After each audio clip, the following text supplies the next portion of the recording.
Hello everyone. पिछले video में हमने देखा था और पढ़ा था कूलाम्स लॉ के बारे में।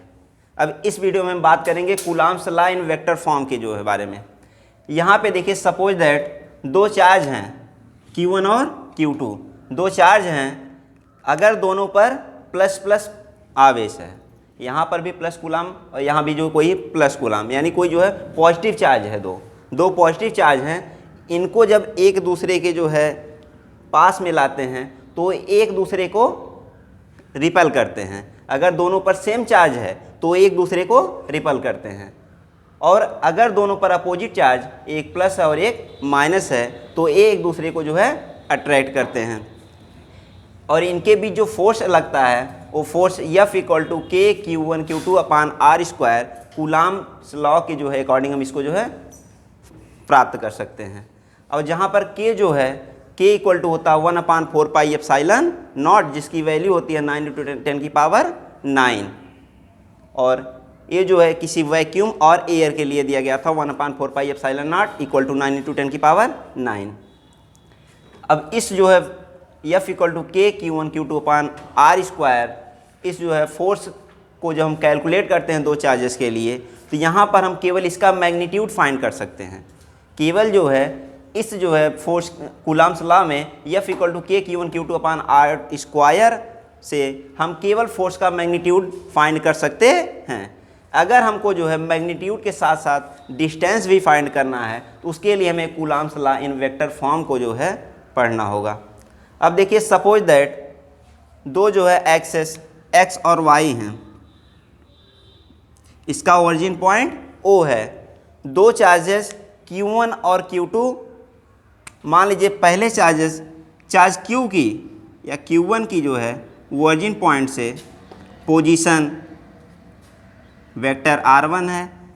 इसको यहाँ से जो है इसके लिए एक वेक्टर ड्रा करेंगे ओरिजिन पॉइंट O से Q1 तक, जिसे पोजीशन वेक्टर R1 कहते हैं। और इसकी पोजीशन फाइंड करने के लिए, ओरिजिन पॉइंट से Q2 की पोजीशन फाइंड करने के लिए हम एक वेक्टर ड्रा करते हैं। इसे लिख देते हैं वेक्टर R2। अब देखिए, दोनों चार्ज Q1 और Q2 की हमें ओरिजिन पॉइंट से पोजीशन पता चली गई, R1 और वेक्टर R2। लेकिन अगर हमें फोर्स कैलकुलेट करना है इन दोनों चार्जेस के बीच में, तो इसके लिए हमें दोनों के बीच की डिस्टेंस पता होनी चाहिए। अब हमें इनके बीच की डिस्टेंस जो है अगर निकालें तो Q1 से Q2 के लिए हम एक जो है डिस्प्लेसमेंट वेक्टर खींचते हैं और इसको R12 से डिनोट कर देते हैं, vector R12। It means Q1 से Q2 की तरफ जो है इसका पोजीशन वेक्टर ये R12 है, R12। अब देखिए, अगर हम Q2 से Q1 की तरफ इसकी जो पोजीशन वेक्टर लेते हैं तो यह होगा आपका वेक्टर R21। Q2 से Q1 की तरफ इसकी जो पोजीशन वेक्टर हो गई वेक्टर R21, और Q1 से Q2 की तरफ इसकी पोजीशन वेक्टर हो गई वेक्टर R12। अब देखिए, Q1 जो है Q2 पर एक फोर्स अप्लाई करेगा और Q2 Q1 पर एक फोर्स अप्लाई करेगा। अगर दोनों पर सेम चार्ज है तो ये एक दूसरे को रिपेल करते हैं। अब सपोज दैट मान लेते हैं Q1 Q2 पर जो फोर्स अप्लाई कर रहा है उसकी डायरेक्शन क्या होगी, ये जो होगी इस तरफ, और इसको हम डिनोट कर दें F21 से, वेक्टर F21 से। It means force on charge Q2 due to charge Q1। Q2 पर Q1 के कारण लगने वाला जो फोर्स है उसको वेक्टर F21 से डिनोट कर देंगे, और Q2 भी Q1 पर एक फोर्स अप्लाई करेगा, इसकी डायरेक्शन होगी बाहर की तरफ, और इसको हम लिख सकते हैं वेक्टर F12।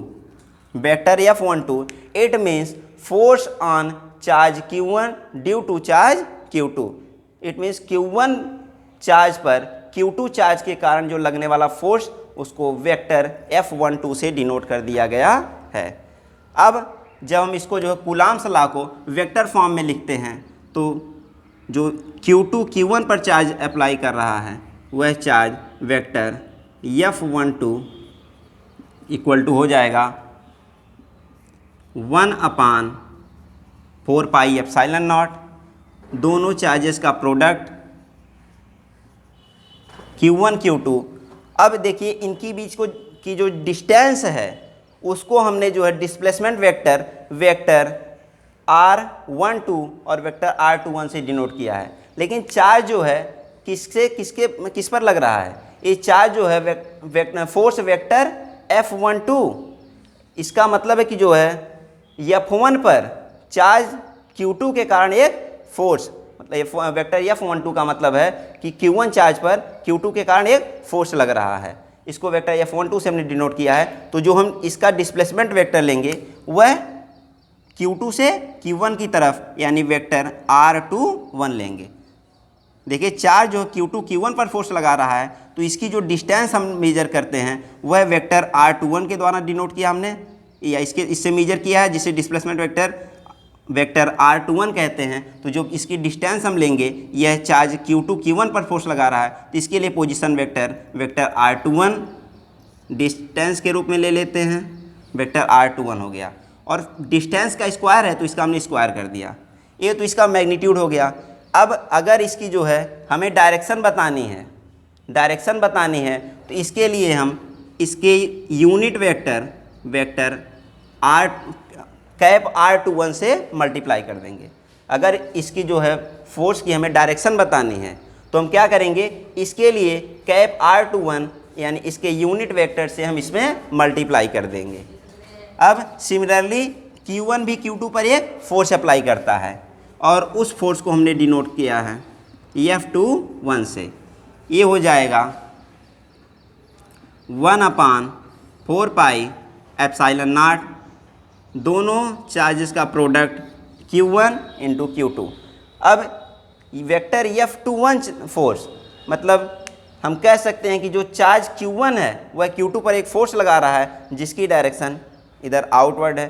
अब इसमें देखिए, इसके लिए जब हम डिस्टेंस लेंगे तो Q1 से Q2 की तरफ, और इसके लिए हमने जो है Q1 से Q2 की तरफ जो डिस्टेंस रिप्रेजेंट की है वह कोई जो है पोजीशन वेक्टर R12 के जो है द्वारा डिनोट की है। तो यहाँ पर जब हम डिस्टेंस लेंगे तो इसको पोजीशन वेक्टर R12 यानी इसकी डिस्टेंस हो जाएगी वेक्टर R12 और इसका मैग्नीट्यूड हो जाएगा R12 का स्क्वायर। यहाँ पे अब इसका मैग्नीट्यूड हो गया, इसकी जब हमें डिस्टेंस कैलकुलेट करनी है तो इसके लिए हम यूनिट वेक्टर R12 से इसमें हम मल्टीप्लाई कर देंगे। तो ये देखिए दोनों फोर्सेस का जो है ये वेक्टर फॉर्म हो गया। अब अगर हम जो है इससे जो है R1 वेक्टर R2 इसकी जो पोजीशन निकालें तो यहाँ से देखिए वेक्टर लॉ ऑफ जो है ट्रायंगल एडिशन ये कहता है कि अगर कोई किसी ट्रायंगल्स में दो साइड हैं, दो कॉन्टिन्यूअस साइड हैं, तो इन दो कॉन्टिन्यूअस साइड का जो सम होगा वो जो थर्ड साइड जो इसके अपोजिट है उसके इक्वल होता है। जैसे वेक्टर R1 हो गया, इसकी कॉन्टिन्यूअस साइड हो जाएगी आपकी वेक्टर R12। ये दो कॉन्टिन्यूअस साइड हो गई, इन दोनों का सम तीसरी जो है अपोजिट साइड यानी आपकी वेक्टर R2 के इक्वल हो जाएगा। यहाँ पे हम वेक्टर R12 इक्वल टू लिख सकते हैं वेक्टर R2 प्लस इसको इधर ले आएंगे वेक्टर R1 को इधर आके माइनस में हो जाएगा, तो हो जाएगा vector R12 equal to vector R2 minus vector R1। Similarly अब इसकी जो हम पोजीशन ड्रा करें R21 की, तो ये देखिए यहाँ से दो कॉन्टिन्यूअस लाइंस, किसी भी जो है ट्राइंगल्स की दो कॉन्टिन्यूअस साइड आपको मिल जाएगी वेक्टर R2 प्लस इससे जो इससे लगी हुई इसकी कॉन्टिन्यूअस साइड हो जाएगी वेक्टर R21 इक्वल टू इसकी third opposite side vector R1। तो देखिए किसी भी ट्राइंगल्स की दो side continuous side vector R2 vector R21 ये किसके इक्वल हो जाएगी, third opposite side vector R1 के। तो यहाँ से वेक्टर R21 इक्वल टू हो जाएगा vector R1 minus vector R2। यहाँ से हम देखें तो दोनों position vector R12 equal vector R21 है, बट इनकी जो डायरेक्शन है वो अपोजिट है। तो अगर हम यहाँ पर माइनस साइन लगा दें तो ये एक दूसरे के इक्वल हो सकते हैं।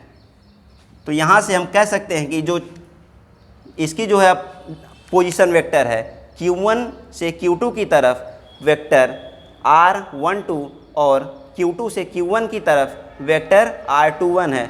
इनका मैग्नीट्यूड तो इक्वल है, लेकिन इसकी डायरेक्शन जो है अपोजिट है। तो यहाँ से अगर डायरेक्शन अपोजिट है, मैग्नीट्यूड इक्वल है, तो हम कह सकते हैं ये दो फोर्स जो हैं इनका भी मैग्नीट्यूड इक्वल होगा, बट डायरेक्शन क्या है, चेंज है। तो यहाँ से हम कह सकते हैं कि वेक्टर F12 इक्वल टू हम लिख सकते हैं माइनस वेक्टर F21 के। ये जो है आप 11th में पढ़े होंगे एक्शन रिएक्शन, न्यूटन्स का थर्ड लॉ एक्शन रिएक्शन। ये जो कूलॉम्स लॉ आपका न्यूटन के थर्ड लॉ एक्शन रिएक्शंस को भी फॉलो करता है।